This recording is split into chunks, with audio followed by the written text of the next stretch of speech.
कांग्रेस की बात नहीं है। देखिए, अगर कहीं किसी को लगता है कि गुंजाइश है तो हर राजनीतिक दल पहल करता है। उसी पहल के तहत घर के अंदर की बात थी, सार्वजनिक नहीं कहना था, वो लगता है सार्वजनिक ही होगी, तो मैंने वो सारी बातें बताई कि मैं कांग्रेस छोड़ के किसी दूसरी पार्टी में नहीं जाऊंगा। जवाबदारी जैसी मिलेगी मैं काम करूंगा।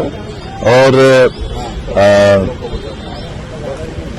कई दलों ने संपर्क किया। एक सच्चाई है कि क्योंकि ये सार्वजनिक तौर पे कहने की बात नहीं, उनके लिए भी पार्टी प्राइवेट मुलाकात थी। मुझे सार्वजनिक मैं कह भी नहीं सकता, नाम भी नहीं ले सकता, लेकिन सही बात है कि सबने संपर्क किया था। तो एक चर्चा राजेश भाई ने छेड़ दी थी कि भाई बाबा ने बोला है कि 100 जन्म में भाजपा नहीं जाऊंगा, तो मैं कुछ नहीं बोलता तो वो बात आधी सी रह जाती। तो मैंने पूरा खुलासा किया कि सच्चाई है। Thank you. ये सरगुजा में सब बात बोलने की जरूरत क्यों पड़ रही है? अगर वो असली राजा हैं तो उनके साथ में जो कुछ हो रहा है, राजा कभी अपने अपमान को बर्दाश्त नहीं करता है। ये समझ से बाहर है कि वो अपने अपमान को बर्दाश्त क्यों कर रहे हैं, उनकी मजबूरी क्या है। वो जन घोषणा पत्र की समिति के अध्यक्ष रहे हैं और वो स्वयं जब उनसे लोग मिलने जाते तो कहते हैं कि मैं अध्यक्ष जरूर रहा हूं, अब मेरे हाथ में नहीं है मांगों को पूरा करना। तो राजा की जबान, उनका लोगों को किया हुआ वादा, वो पूरा नहीं हो रहा है और इसलिए मुझे लगता है कि वो असमंजस में है।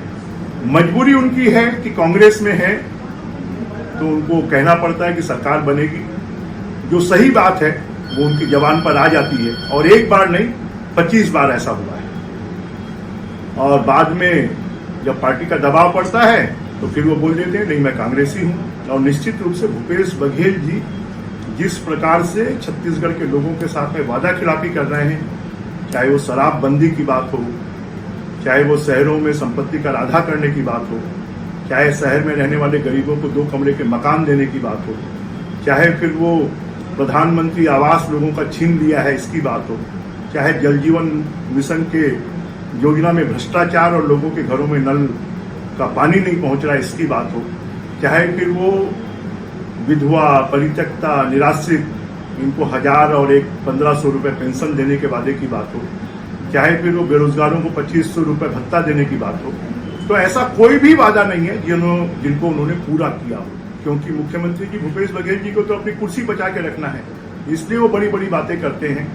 और टीएस सिंहदेव जी के साथ में जो बर्ताव, जो व्यवहार हो रहा है, वो व्यवहार बताता है कि टीएस सिंहदेव जी का कॉन्फिडेंस लूज हो गया है कि दोबारा सरकार बने।